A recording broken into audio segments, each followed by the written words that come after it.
Hi friends, നമ്മൾ വീണ്ടും തോട്ടി പോവുകയാണ്. ഇതില്ലേ ഇവിടെയൊന്നും അങ്ങനെ ആരുമില്ല. ഇതില്ലേ അവിടെ ഒരു വീടുണ്ട്. അവരിപ്പോൾ പുതിയതായിട്ട് വന്ന് താമസിക്കുക കേട്ടോ. അവർ വന്നിട്ട് ഇപ്പോൾ 1 മാസമൊക്കെ ആവുന്നതേ ഉള്ളൂ.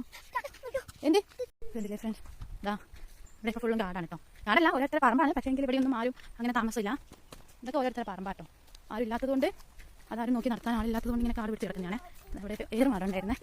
അതിപ്പോൾ ഉണ്ടാക്കിയിട്ട് ഒരു 3 കൊല്ലമായി. എൻ്റെ കാണാനുണ്ട്. കുട്ടപ്പൻ, അച്ചൂട്ടിൻ്റെ കുട്ടപ്പനാ ആണോ? അച്ചാച്ചൻ രാവിലെ വന്ന് കെട്ടിയതാണ് കേട്ടോ. ആ കാണുന്നത് നമ്മുടെ കിടാവാണ് കേട്ടോ. പിന്നെ ഏറുമാടം ഇതുണ്ടാക്കിയിട്ട് കുറച്ച് കൊല്ലങ്ങളായി. ഇപ്പോൾ അതെല്ലാം പൊട്ടിപ്പൊളിഞ്ഞ് നശായി. അത് ഇവിടെയൊക്കെ കാവലിരിക്കുമായിരുന്നു. ഈ നെൽകൃഷിയൊക്കെ എടുക്കുന്ന സമയത്തെ പിന്നെ ഈ ആനയും പന്നിയൊക്കെ ഇറങ്ങുന്നതിന് കാവലിരിക്കുന്ന ഒരു ഏറുമാടായിരുന്നു. പക്ഷേ ഇപ്പം ആരും അവിടെ അങ്ങനെ കിടക്കാറില്ല. ഫുള്ളും പൊളിഞ്ഞ്. ഇപ്പം എല്ലാവരും കുറച്ച് പേര് ആ വീട്ടിലായിരിക്കും കാവലെടുക്കുക. കുറേ പേര് അങ്ങ് ദൂരെ കാണാൻ കഴിയുന്നുണ്ടോ എന്ന് എനിക്കറിയില്ല. അവിടെ ഒരു ഏറുമാടുണ്ട്.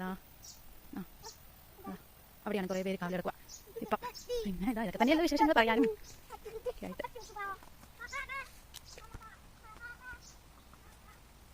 ഒറ്റയ്ക്ക് പോകുക കേട്ടോ. ഞാൻ പുറകെ ഉണ്ടെന്ന് വിചാരിച്ചിട്ടാണ് ഒറ്റയ്ക്ക് ബാന്ന് വിളിച്ച് പോകുന്നത്. ഞാൻ പുറകെ ഇല്ലാന്ന് കണ്ടാൽ കുളിക്കാൻ നിൽക്കും. നമ്മളങ്ങനെ തോടത്താറായി. ഇതെന്തില്ലേ, അങ്ങനെ നമ്മുടെ തോട്ടിലെത്തി. ഇതെന്തില്ല വെറുതെ വന്നില്ല കേട്ടോ. ഹൽക്കാൻ വേണ്ടി വന്നാണേ തോട്ടിൽ.